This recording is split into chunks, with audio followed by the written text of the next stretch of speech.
신곡을 딱 펼치잖아요. 그럼 첫 번째 나오는 문장이 이겁니다. 우리 인생길 반고비에 올바른 길을 잃고서 난 어두운 숲에 처했었네 라고 나와요. 이게 무슨 얘기냐면 이 사람이 이 지옥하고 천국 여행을 하는 그 시기가 본인 나이 한 35세 정도로 배경을 적어놨거든요. 근데 성경에 뭐라고 돼 있냐면 인생은 70이라고 돼 있어요. 강건하면 80이다. 쉽게 얘기해서 딱 인생의 반고비에 그는 그 여행을 합니다. 근데 어느 날 딱 하고 정신을 차려보니까 내가 어두운 숲속에서 길을 잃고 있는 모습인 거예요. 왜 이런 생각하죠? 나는 누구? 여긴 어디? 앞만 보고 달리다가 너무 어두운 숲인 거예요. 그때 내 앞에 한 짐승이 다가와요. 표범이에요. 이 표범은 뭐냐면 탐욕을 상징하는 동물이죠. 그리고 저쪽을 보니까 사자가 다가와요. 권력욕. 저기에는 암늑대, 애욕이죠. 그러니까 내가 인생의 반고비에 달려오고 봤더니 내 주변에는 권력과 애욕과 탐욕만이 둘러싼 어두운 숲길이더라. 이렇게 시작을 하는 거예요. 갑자기 너무 무서운 거예요. 나 좀 여기서 꺼내주세요. 누구 도와주실 분 없어요? 라고 소리치는데 어떤 그림자가 나타나요. 너무 무서우니까 어두운 숲길에 도와달라고 그런 거예요. 사람이신가요? 저 좀 도와주세요. 그랬더니 그림자가 이야기를 합니다. 한때는 사람이었네. 지금은 아니지만 이라는 대사를 하는데 저도 몰랐는데 이게 이탈리아 분들한테는 굉장히 다 알고 있는 명대사라고. 네. Non uomo che ha fuito. 왜 유명해요 이게? 멋있잖아요. 사람이었다. 멋있었어. 사람은 아니지만 한때 사람이었다. 그러니까 우리나라로 치면 살고자 하는 자는 죽을 것이요. 죽고자 하는 자는 이거 모르는 사람 없잖아요. 뭐 이럴 정도로 굉장히 그 유명한 말을 이렇게 합니다. 그래서 누군지 물어봤더니 이 사람이 베르길리우스라는 사람이라는 거예요. 근데 베르길리우스가 누구냐면 단테보다 한 1200년 정도죠. 앞선 로마의 시인이에요. 단테가 굉장히 존경하는 인물. 그러니까 저로 따지면 유성룡이 환영에 나타나서 제 손을 잡고 데려가는 형상인 거예요. 그래서 베르길리우스가 지금부터 날 따라와. 널 여기서 꺼내주는 방법이 있어. 그래서 손을 잡고 가는 거예요.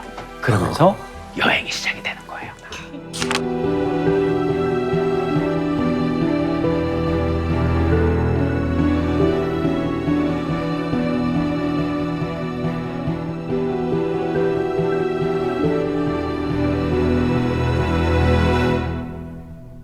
제일 먼저 지옥을 보여줍니다. 전현무 씨, 그 지옥의 입구에 간판에 뭐라고 써 있을까요? 현무 씨가 생각하는 지옥은 뭘까요? 입구에 간판에 이렇게 웰컴 투 더 헬. 네, 뭐라고 써 있냐면 이곳에 들어오는 자여 모든 희망을 버려라. 그렇게 써 있어요. 아이고, 야 절망적이다. 네, 끝났다 그래서 이거는. 넌 끝났고 여기서 단테가 메시지가 딱 오는 거죠. 희망이 없는 곳이, 꿈이 없는 것이, 비전이 없는 곳이 곧 지옥이다. 그걸 보여주는 거예요. 그래서 지옥으로 들어갔어요. 근데 지옥이 어떻게 생겼냐면 이렇게 생겼어요. 지옥이 이렇게 총 9단계로 나뉘어져 있거든요. 그래서 단테는 첫 번째 지옥 림보라는 곳을 여행을 하게 됩니다. 가장자리라는 뜻인데 이 지옥엔 누가 있냐? 가장 죄가 경미한 사람들이 있는 지옥이에요. 근데 딱 갔는데 7개의 강이 흐르는데 거기 가봤거든요. 7개 이렇게 성벽 안에 사람들이 있는데 이 지옥은 막 으악 이런 비명은 없어요. 근데 끊임없는 탄식. 아휴 이러고 있는 거예요. 그래서 누굴까 이렇게 봤더니 소크라테스하고 플라톤하고 아리스토텔레스가 거기 모여 있는 거예요. 억울하겠다. 네. 수세 그렇게 써놓으면 얼마나 짜증날 거야. 그래서 이 사람들 여기 왜 있나 봤더니 이교도들, 그러니까 다른 종교를 믿었던 사람들 중에 덕망이 높은 사람들이 제1단계 지옥에 있는 거죠. 그래서 이제 1단계 지옥을 봅니다. 보고 베르길리우스를 따라서 더 아래로 내려가요. 여기에 2단계 지옥이 나타나게 됩니다. 그때 2단계 지옥에 뭐가 있냐면 수문장이 있는데요. 수문장이 이제 미노스라고 이렇게 무서운 게 나와요. 근데 참 이걸 꼭 알아야 되는 게 뭐냐면 이 미노스가 고대 그리스 로마하고 관련이 있어요. 크레타 섬의 심판관입니다. 앞으로 계속 지옥이 단계별로 내려가는데 자 보세요, 현무 씨.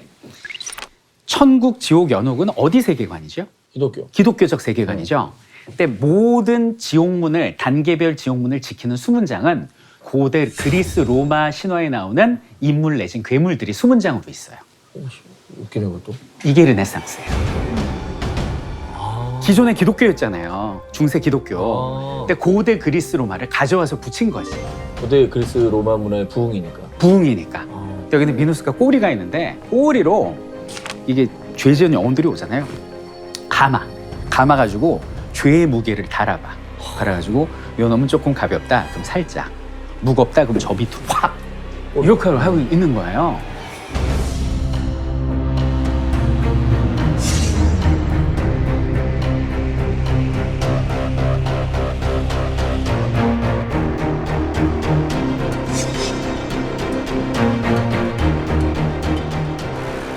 얘가 단테를 딱 보더니 야, 넌 여기 와서 안 되는데 네가 여길 왜 왔어? 그래요.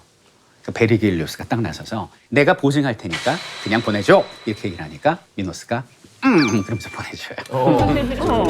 그냥 가질 않아. 책에 음이 나오나요? 아이, 안 나옵니다. 음은 안 나와요. 이러면서 가요. 그래서 이제 2단계 지옥을 가는데 2단계 지옥은 뭐냐면 애욕의 지옥, 애욕. 2단계로 갔더니 막 바람이 부는 거예요. 근데 죽은 망자들이 바람에 이렇게 날아다니고 있는 거예요. 그게 뭐지? 이렇게 봤는데 세상에 거기에 뭐 누가 있는지 알아요? 클레오파트라가 있어요. 한번씩 클레오파트라가 누굽니까? 최고 미녀 아닙니까? 최고의 미녀죠. 이집트의 여왕이었습니다. 애욕지옥. 자신의 어떤 미를 이용해서 아름다움을 이용해서 어떻게 그런 그 불륜을 저질렀다 이거죠. 근데 이제 갑자기 바람에 날리다가 남녀 영혼이 이렇게 다가와요. 그러면서 얘기를 합니다. 나는 파울로, 나는 프란체스카 이렇게 얘기를 하는 거예요. 이때 단테가 깜짝 놀라는 게 누구냐면 파울로하고 프란체스카가 단테가 살았을 시절에 아주 엄청나게 유명했던 그 치정극의 주인공들이에요.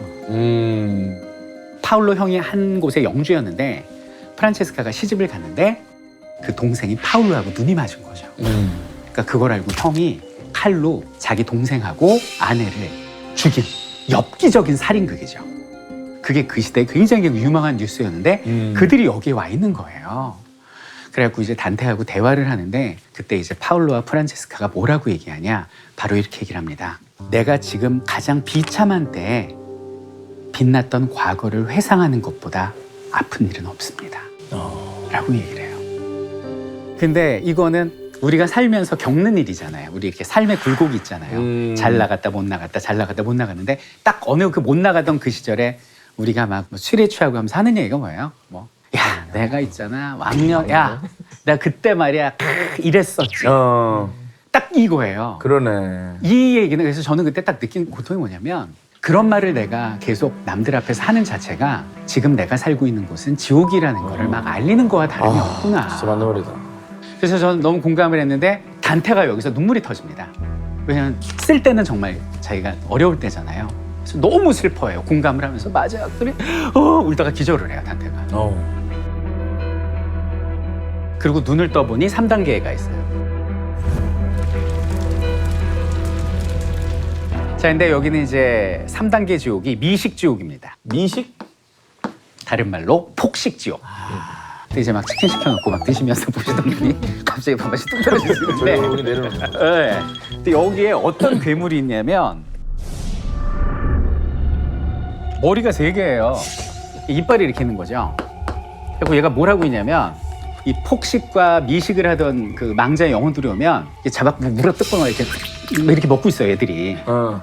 그리고 여기를 단테가 못 지나가잖아요. 그러니까 베르길리우스가 어떻게 해주냐면 기다려 단테 이러면서 되게 멋있어 베르길리우스가 진흙을 한 줌 집어 팍 뿌려. 그러니까 여기는 괴물이 그러면서 진흙을 막 먹을 때 그때 쑥 지나가요. 근데 이제 폭식지옥이라는 건 독자로서의 저의 해석은 뭐냐면 오늘날처럼 뭐 이렇게 막 많이 먹고 맛있게 먹고 이게 죄라는 건 아니고 이 시간만 해도 사실 많이 먹고 맛있는 걸 먹는다는 얘기는 뭐죠? 그만큼 백성들의 골수를 빨아먹고 많이 이렇게 착취한다는 거 아니겠습니까? 그래서 저는 개인적으로 욕심쟁이 착취자들이 오는 지옥이다라고 저는 해석을 했어요. 독자로서. 자, 여기는 폭식지옥에서 그 다음에 4단계 지옥으로 내려갑니다. 자, 자, 여기는 4단계 지옥 같은 경우는 여기 되게 재밌어요. 낭비와 인색한 자들이 오는 지옥인데 그 길이 그렇게 넓진 않아요. 이 길에 큰 바위를 사람들이 막 굴리고 있어요, 힘들게. 반대쪽에서는 또 다른 무리들이 큰 바위를 막 굴리면서 와요. 근데 이게 서로 비껴갈 수가 없는 곳이라 서로 막 아우성대면서 길을 비켜, 네가 비켜, 너 막 이러고 싸우고 있어요. 이게 뭐냐면 이쪽 바위를 미는 사람들은 노랭이 수전노 구두쇠, 살아생전에. 이쪽 바위를 미는 사람들은 살아생전에 낭비만 했던 사람들. 이런 사람들이 서로 막 돌을 밀면서 있는 지옥이 바로 여기는 4단계 지옥이 되고, 이 4단계 지옥을 보면서 저러지 말아야지 하면서 나오는데 뒤에서 들려오는 그 문장이 있습니다. 돈을 왜 모아? 써야 돼. 돈을 왜 써? 모아야 돼. 완전 아비규환이야. 어허. 이런 소리를 들으면서 여기는 4단계 지옥을 빠져나오게 되죠. 자, 그다음에 이제 5단계 지옥으로 가게 됩니다.